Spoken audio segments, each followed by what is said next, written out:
What's up everybody, Andrew here. Today we're going to be talking about my top 5 bowling balls of the 2025 season so far.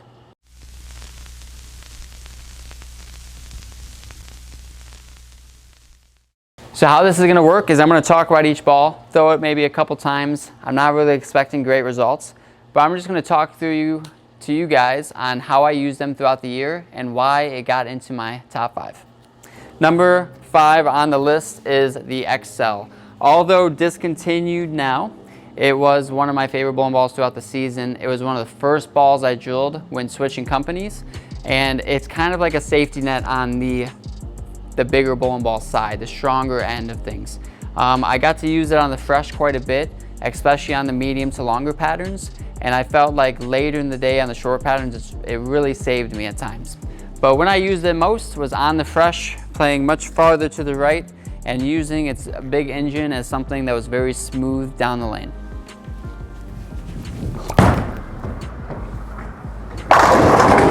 And I'll tell you what, for the first shot with it today, that was pretty solid. That's why it's in the number 5 position. Next up on the list is going to be old trusty IQ78U in the number 4 spot. Although this ball and many others like it are really under the heat of battle at the moment. It was shorter patterns, the fresh on anything really under 41 feet for not only me but many players on the PBA Tour. The urethane was still very much in use this year. When they made the rule change to 78, everybody thought they weren't going to be thrown as much. I would argue they were thrown just as much, maybe even more. And for me personally, I got a title with it this year. I used it at the Tour Finals and the finals on that right lane. But throughout the year, it's just this specific one too. I've only thrown the one throughout the whole year. Was very good to me. Allowed me to keep my angles very straight on the fresh, stay safe at times when the pattern felt very difficult, and really just got me out of some jams. But don't know how well it's gonna look on this, and this is my first shot with it today, so it might hook a little more.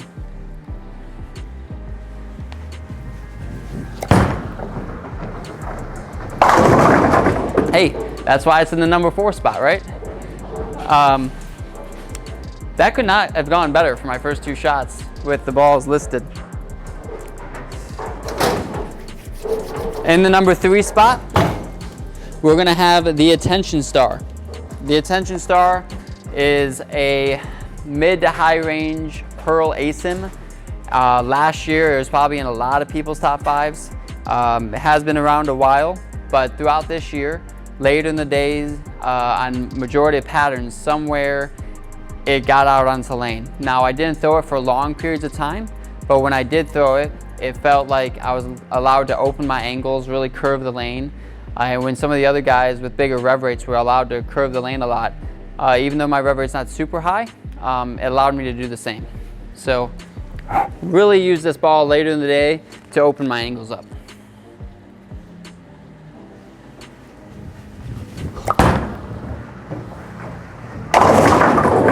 Pretty much like that, but if I threw it at the right time, I would have struck.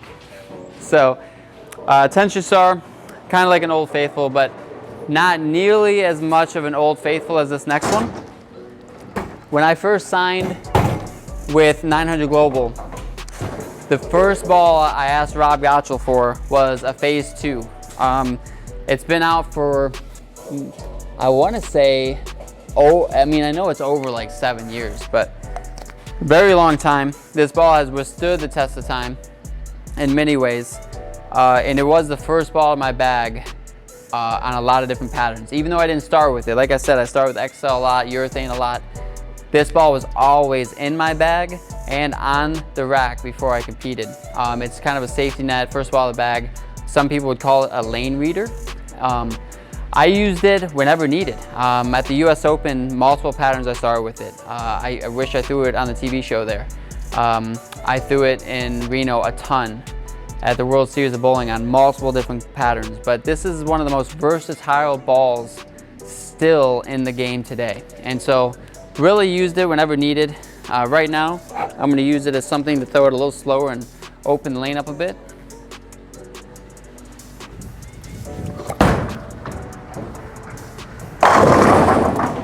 And you know, old trusty, old faithful, she isn't going anywhere.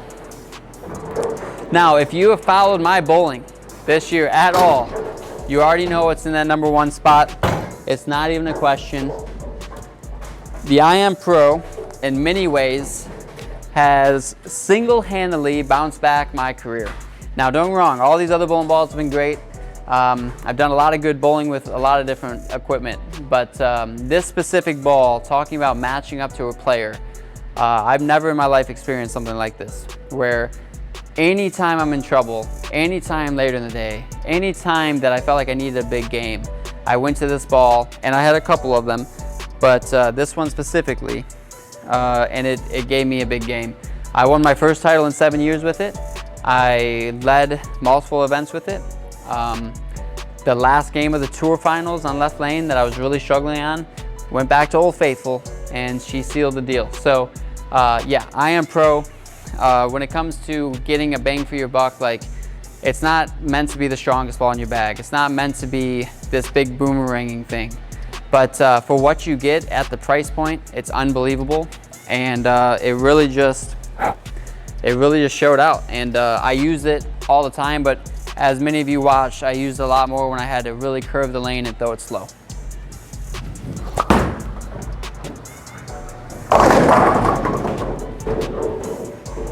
If anything's meant to be, it's the fact that it somehow always finds a way to strike.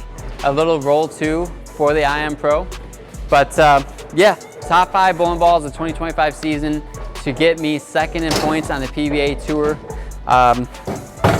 I bet you I could do a video a year from now, and although there's gonna be so many other balls made, I would be very surprised if a couple of these weren't in my top 5 next year as well. I hope you guys enjoyed the video. Make sure to hit like and subscribe. And please, we're always taking suggestions for what you guys want to see in the comments, so please let us know. And thanks for watching. Thanks for watching. If you like what you see, make sure you subscribe and turn on notifications so you never miss a video.